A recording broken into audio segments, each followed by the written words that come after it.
why on earth they didn't hire a top flight Treasury civil servant to be PPS last time around. You need to have people who can both do the economics and the politics at the same time. Feels a bit like telling a second lieutenant, don't worry, the enemy trench is empty, just so you can walk across. Don't worry.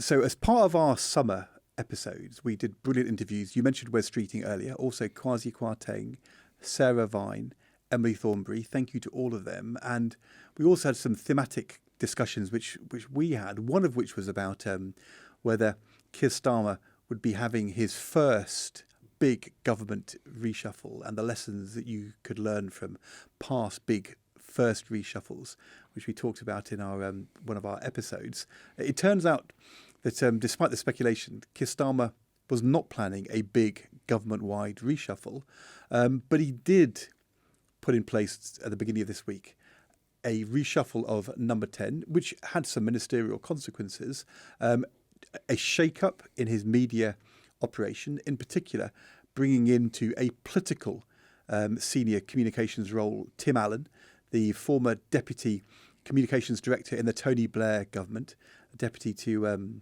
Alistair Campbell. Second, where is he now? Who? Alistair Campbell. What's he up to? I've not heard from him for ages. No.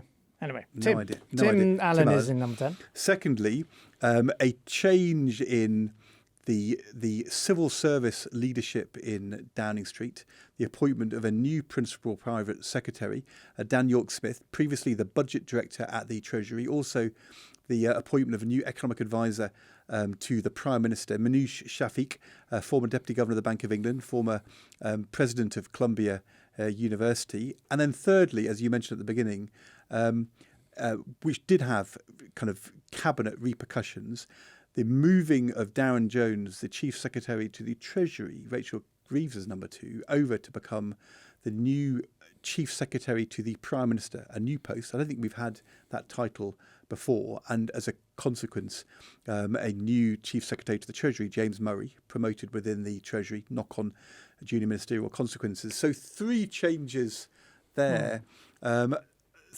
alongside some other name changes as well. Perhaps we should talk about them in turn. Yeah, and we should say, this is the second time there's been a reshuffle. So, of course, early on, Keir Starmer got rid of Sue Gray and he shook up his media operation and he brought in a new principal private secretary, the senior civil servant in Downing Brought in Liz Lloyd to be his head of policy, brought in James Lyons to be his head of media. And they've left, right? They've left within, a matter of some months. So let's take them in turns. Let's start with communications. I mean, I know Tim well. He is excellent, incredibly smart, built a very successful business after leaving Tony Blair's Downing Street. And he actually only spent 1 year in Tony Blair's Downing Street, but he did his time in opposition. He is from a group called the Guildford Labour lot. There's him and James. You almost said Guildford Conservatives there, and I don't know whether that was Freudian slip. Yeah, I mean, Tim's views certainly on enterprise and business are definitely on the kind of free market end. As Steve Richards reported at his leaving do, Tony Blair said that he was markedly to the right of Tony Blair. Yeah, but they interestingly, he grew up with James Pennell and with Liz Lloyd, who left Downing Street, in sleepy home counties, Tory Guildford as it was then, and they had a role along with Angie Hunter in connecting New Labour to people who had previously voted Conservative and understanding that kind of part of the country. So I think he will bring a lot of expertise and judgment to that role, and of course he comes in alongside David Dinsmore, who was former editor of The Sun, who's shaking up the kind of official communication machine in the departments, which is quite antiquated. But the problem with communications is, politicians say, our problem is we're not getting our message across. Our problem is, we're not getting our media handling right. Almost always, it's because they don't have a message to get across, you of course have to get your comms right. But I think what Tim will find is he is dragged more and more into the kind of core decisions, like what do you do about Angela Rayner this week? How are we going to address, the small boats issue it's not just about communications, although clearly having a highly professional communication operation is pretty important in any political system. So we'll see what happens, but I think, put it this way, it's going to be hard to claim, having hired Tim, we need to go and find a communications supremo, because they've now got one. So in some ways they'll have removed the excuse, which is we're not getting our message across. And there is no doubt that island of strangers debacle. I mean, first of all, that goes into the speech. It's then briefed out. It's then said that this is what Keir Starmer strongly believes in. Keir Starmer then says, no, I didn't believe in it at all. And you do wonder, kind of what was the comms operation around that? Similarly, the briefing of the kind of Angela Rayner's comments in the cabinet around migration, which were kind of clearly taken out of context. And so this feels to be like a good move and a positive change. I mean, Steph Driver, who's in charge of the day-to-day media operation, is really good, but you also need to be planning the grid and planning the messaging in a strategic way. You also need to have people who can go and take on senior leaders in the media and have the tough conversations, grown up to grown up, to the BBC and ITV, but also to the Mail and the Times and the Telegraph, about the way in which they are reporting, the way in which they are kind of operating with the government. We do seem to be in a period, in the times when you and I were in government, I think the big newspapers, when there was a big government announcement, reported it. They may have had commentators who then said critical things, but they reported the news and what the government was saying. That seems to happen less now. I think it's and I think having that combination, if they can get on, of Tim Allen and David Dinsmore, who can have those conversations with editors about the way in which the government media relationship is working, that is going to be a good thing. But the thing I'm going to agree with you on is, in the end, it comes down to whether or not the Prime Minister has a sense of purpose and drive for his government and can communicate that. That can't be done by Tim Allen or David Dinsmore. And if that isn't happening, you need senior people who can not only talk to the editors and the BBC, but also talk to the Prime Minister and say, we've got to do this better and stick to it together. And let's hope they can do that, because it feels to me so far that hasn't happened yet. And we should say there's a huge part of communication these days which is not about talking to editors and the BBC. I mean, that's how we would have done it. But there's the social media side of this. And I think the question is, I know Tim and David.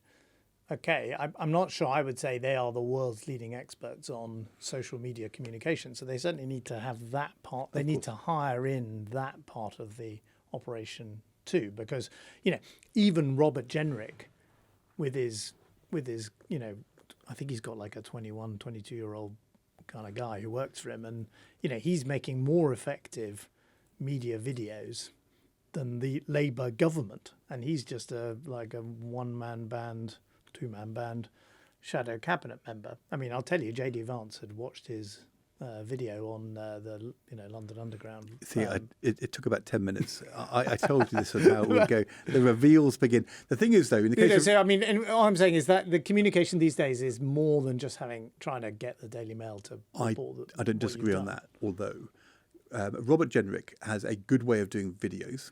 The government should replicate that.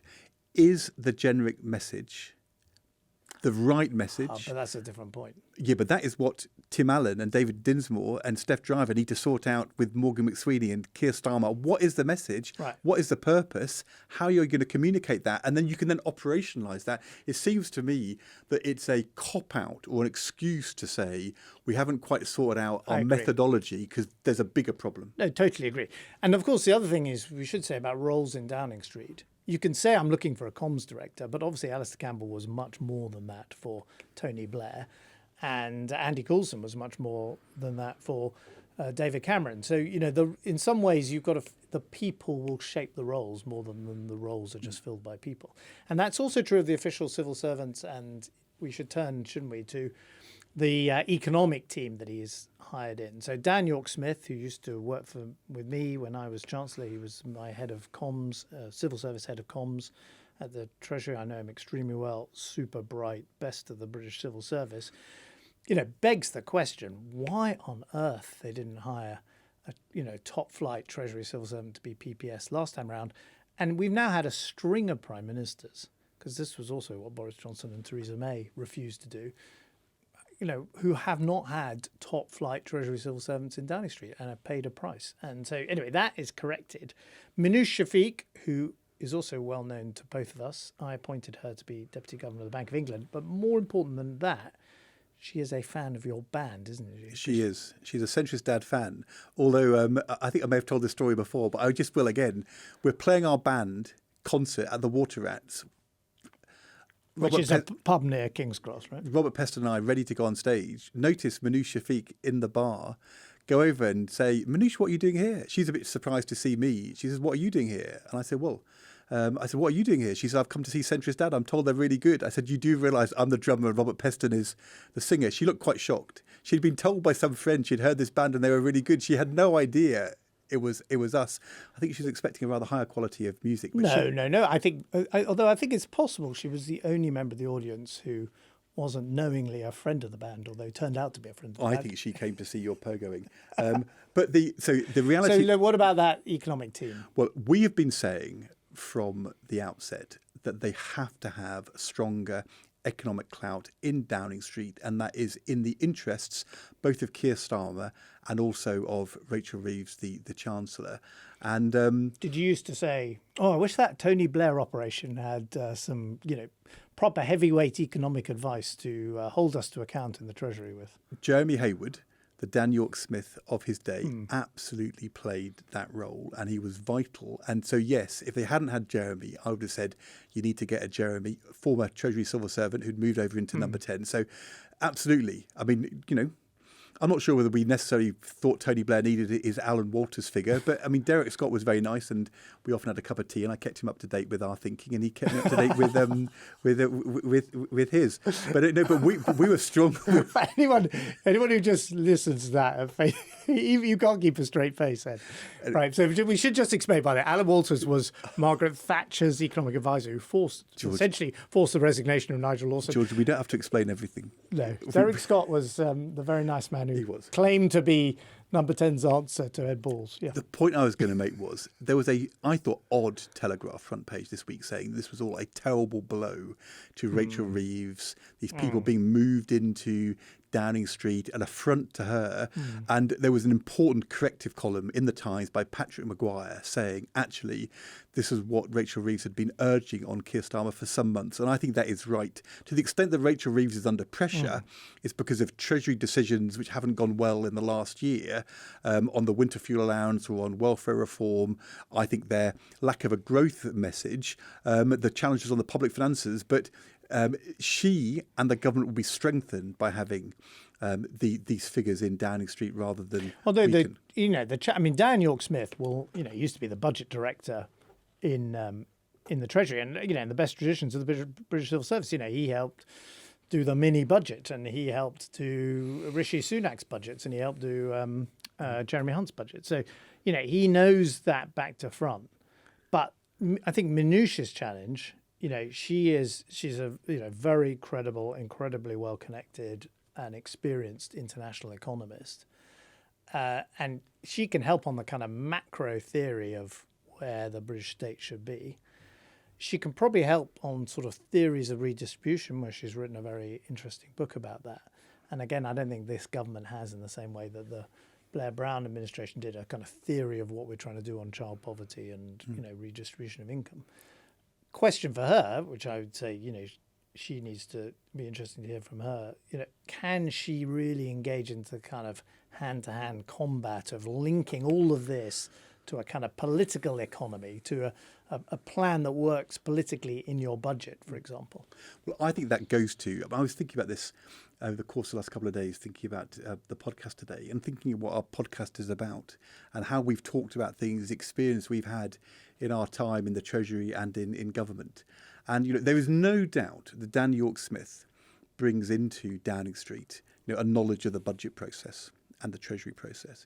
There's no doubt that Minouche Shafiq fills a gap. If Keir Starmer wants to know what's happening in the bond market, what's happening to debates around kind of growth in the IMF or in UK economics, that Tim Allen fills a gap in terms of experienced media operation. But the thing which we know to be really effective is you need to have people who can both do the economics and the politics at the same time. And that could be chancellors. You could do that. Gordon Brown could do that as chancellor. It could be advisors. I think Jeremy Hayward could do the economics and the politics. That was absolutely what I was known for doing. There were certain I had Rupert Harrison. You had Rupert Harrison, absolutely. I was going to mention Rupert, but you could think about, Mark Carney, new economics and politics. He's now the Prime Minister of Canada. Think about certain journalists we know, like, I don't know, David Smith or Bill Keegan, Robert Peston, who could talk the economics and the politics, and you have to be able to do both. So you can not only understand what's going on and the economic arguments, but see how you shape that as a political argument and win that political argument. And, Mike Ellum, somebody we work very closely with, he's in the Cabinet Office doing a different job, can do that, and John Kingman can do that. The question for Keir Starmer is does he have that economic politics together? And I really hope he does. And that's going to be the challenge for Minouche and for Dan and for that wider operation. Clearly, that is not something that Morgan McSweeney does. It's not something that Tim Allen will bring. And they have different roles because Morgan McSweeney can win elections and Tim Allen can think about media relationships. But they've got to get the economics and the politics working more effectively they've had in the last year. And Downing Street pulling its weight alongside the Treasury in that is really important. But fundamentally, that's the test. You do need a Prime Minister who knows what he wants to do with this unique opportunity of being the country's leader. And, Keir Starmer has not been able to articulate that. What about this Darren Jones appointment? Chief Secretary to number 10, I think, or Chief Secretary to the Prime Minister. Brand new position. Is this the Prime Minister's department that has been much talked about over the last 50 or 60 years in British politics? There have been endless reviews saying number 10 is underweight compared to departments like the Treasury, and you should have a Prime Minister's department in the same way that, for example, in Germany there's a Chancellor's department, Chancellor of Germany's department.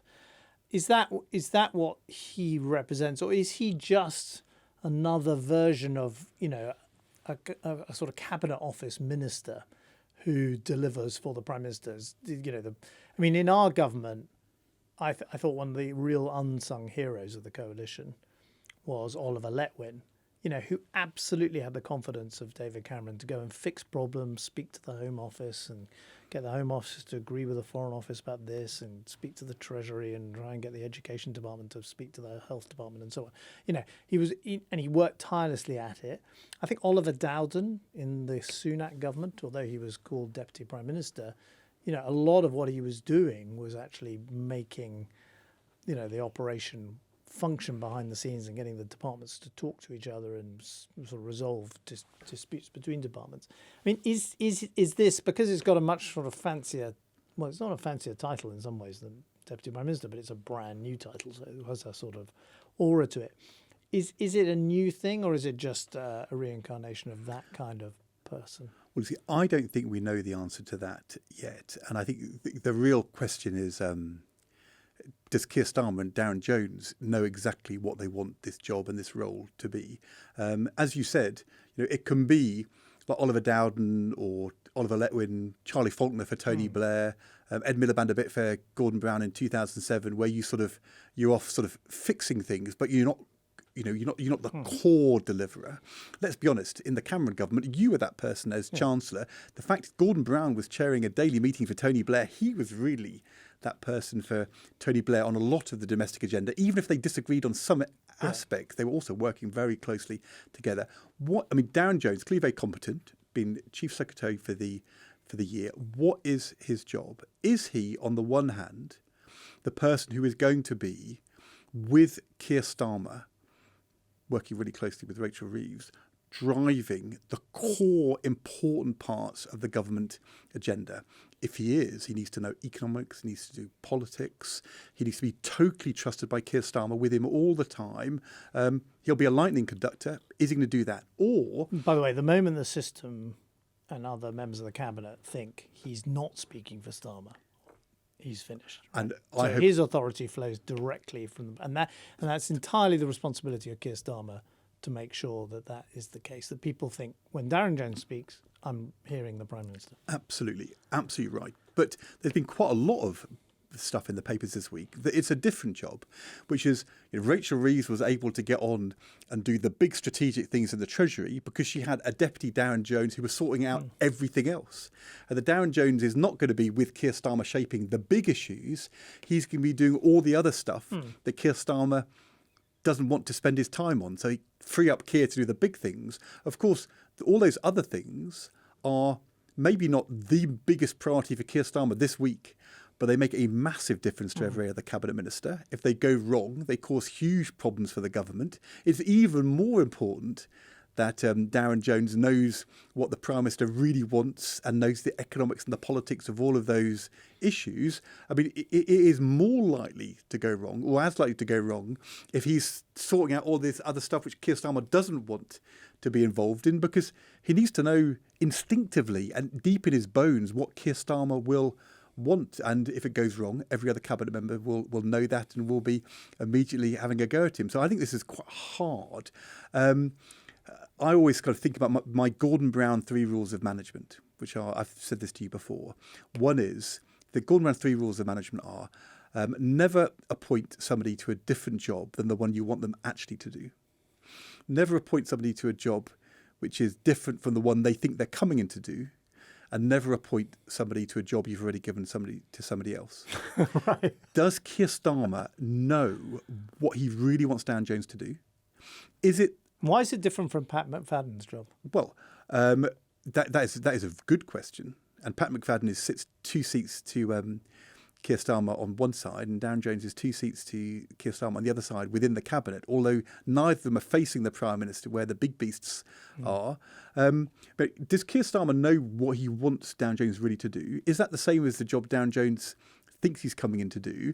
Is Morgan McSweeney and Dan Yorke-Smith and Tim Allen and all the cabinet signed up to Darren Jones doing that job? And is Keir Starmer going to empower Darren Jones to do all of that day by day, week by week, every conversation, every issue? I think this is a really, really hard job to do, and good luck.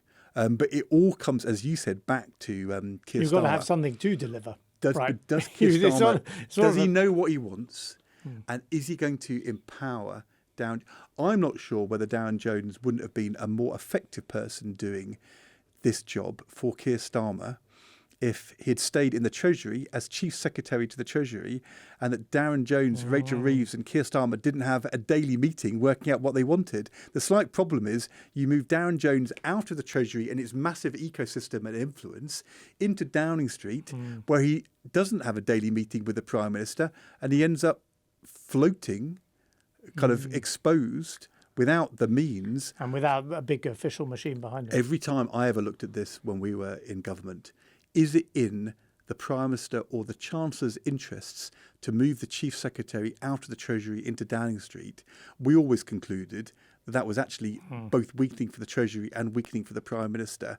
And if I were Darren Jones, I think I might have done a more effective job for the Prime Minister in my old job than in this new job. But it doesn't have to be that way. That entirely depends upon Darren Jones's relationship with the Chancellor, which must stay strong, and with Keir Starmer, which has to become much, much stronger than any relationship he's had in the last year.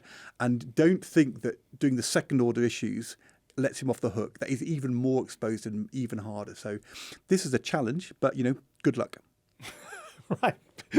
Feels a bit like telling a second lieutenant, don't worry, the enemy trench is empty, just so you can walk across. Don't worry. Anyway. It's what they've decided to do. And I hope that Morgan McSweeney, Dan Yorke-Smith, Tim Allen, Minouche Shafiq, Rachel Reeves, James Murray, and in particular Keir Starmer are fully signed up to this vision, and also that they agree on what the vision is.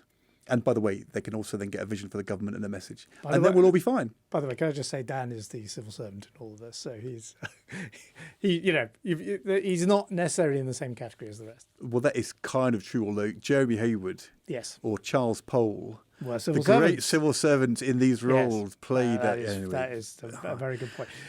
We should conclude there. Gosh, there's a lot to look forward to, if that's the right way to put it, this autumn. And we're going to come back as well in the next couple of weeks and look at the big economic challenges facing the government and the budget that's looming at the end of November. All the while, we haven't talked about it much on this programme. Of course, bond yields are up, inflation is up, and that's the kind of macro context to everything.